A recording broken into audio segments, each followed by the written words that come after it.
AP 23 news. Amaravati నిర్మాణం కోసం నిత్యం శ్రమిస్తున్న నిత్య శ్రామికుడు చంద్రబాబు. విజన్ 2047 నాయుడు ముందు ఖాళీ ప్లేట్ ఏదో చూపించారు. ఆయన ఏది వడ్డించుకోలేదు. అందరూ ఏదో కొంత వడ్డించుకున్నారు.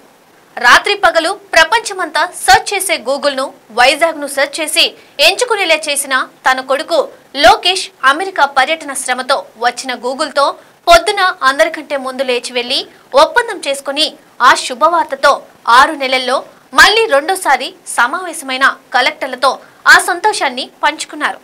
ఓ అరగంట ఆలస్యంగా వచ్చినందుకు వివరణ ఇచ్చుకున్నారు. దాదాపుగా 11 నుండి మొదలైన సమావేశంలో మధ్యాహ్నం దాటిన తర్వాత భోజనం కోసం అందరికీ 30 గంట బ్రేక్ ఇచ్చారు. వచ్చి రాత్రి 8 దాటుతున్నా ఏమాత్రం అలసట లేకుండా దిశానిర్దేశం చేస్తూనే ఉన్నారు. పొద్దున్న వచ్చిన చంద్రం లెక్కనే సాయంత్రం కూడా ఆయన ఒక్కరే కనిపించారు. తన పక్కన మంత్రుల పరిస్థితి, ముందున్న వారి పరిస్థితి చూసి జాలిపడి ఈరోజు అజెండాలో అంశాలు మిగిలి ఉన్నా పొద్దున్నే 9కే వచ్చేయండి అని చెప్పి ముగించారు. కానీ మళ్ళీ అక్కడే తాను భోజనం చేసేది ఏమీ లేకున్నా పొద్దున్నుండి అక్కడే ఉన్నా ఆ అలసట అనేది లేకుండా మళ్ళీ అధికారులతో కలిసి అక్కడ కూర్చొని మాట్లాడుతూ ఉన్నారు. సగటు మనిషికి అసాధ్యం. పొద్దున్నుండి మధ్యాహ్నం లోపు గాని మధ్యాహ్న భోజనానంతరం రాత్రి వరకు లేవకుండా మాట్లాడిన ప్రతి ఒక్కరి మాటలను గంటల పాటు చెవులతో రిక్కించి వింటూ అక్కడికక్కడే సందేహాలను తీర్చుతూ ప్రశ్నలను అడుగుతూ చురకలు వేస్తూ నవ్విస్తూ గంటలుగా ఓ మనిషికి అలా సాధ్యమా అని ఆశ్చర్యపోయేలా ఆయన పని చేస్తుంటే ఎంతో మంది వెళుతూ వస్తూ కనిపించారు. కాలు నొక్కుంటూ చాలా మంది కనిపించారు. పొద్దున ఎలా కూర్చున్నారో అలా అదే ఉత్సాహంతో ఆ వయసులో అలా కూర్చోవడం సాధ్యమా?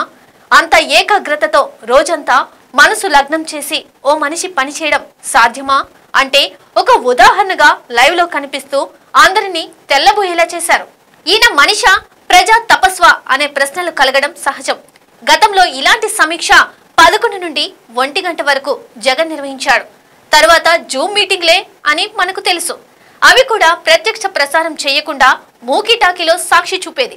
ఒక విధ్వంసం నుండి ఒక విజన్ వైపు యంత్రాంగాన్ని నడుపుతూ ఎటువంటి ఆంక్షలు లేకుండా ప్రత్యక్ష ప్రసారం ద్వారా పారదర్శకంగా చూపిస్తూ జనం ఏమనుకుంటున్నారో కూడా దాచకుండా చెబుతూ ప్రతి ఒక్కరి సమస్య మీద అక్కడికక్కడే పరిష్కారం చూపుతూ ఆయనకు పరిపాలన మీద పట్టును తెలియచేస్తుంటే ప్రత్యక్షంగా చూసిన ప్రతి ఒక్కరూ ఎంత అదృష్టవంతులం. 4 దశాబ్దాలుగా ప్రజాసేవ తపస్సు చేస్తున్న ఒక ప్రజా మహర్షి 2047లో ఇలా ఉండాలి అని కంటున్న కలలకు దానికోసం ఉచ్చరిస్తున్న ప్రతి మంత్రోపదేశాన్ని వినడం మన జన్మ అదృష్టం, పూర్వజన్మ సుకృతం. దేశ అత్యున్నత సివిల్స్ చదివి ర్యాంకులు తెచ్చుకొని ఐఏఎస్ ఐపీఎస్ల ఆలోచనలకు రెక్కలు తొడుగుతూ ముస్సోరీలో పాఠాలు చెప్పే గురువు ఫ్రీ హ్యాండ్ ఇస్తూ ఉత్సాహపరుస్తుంటే గత 5 ఏళ్ల మౌనాన్ని బద్దలు కొడుతూ నోరు విప్పి జనం కోసం ఆలోచనలు పంచుకుంటూ గురువు వద్ద సందేహాలు నివృత్తి చేసుకుంటుంటే అబ్బురంగా చూసింది ఆంధ్ర. విధ్వంసం నుండి విజన్ వైపు పైన మొదలుపెట్టి పట్టాల మీద లక్ష్యం వైపు వేగంగా ప్రయాణం చేస్తున్న మన ఆంధ్ర అద్భుతాలు సృష్టిస్తుంది. అభివృద్ధి చెందిన రాష్ట్రాల సరసన ఈ ఋషి నిలుపుతారని ముందే అర్థమవుతుంది.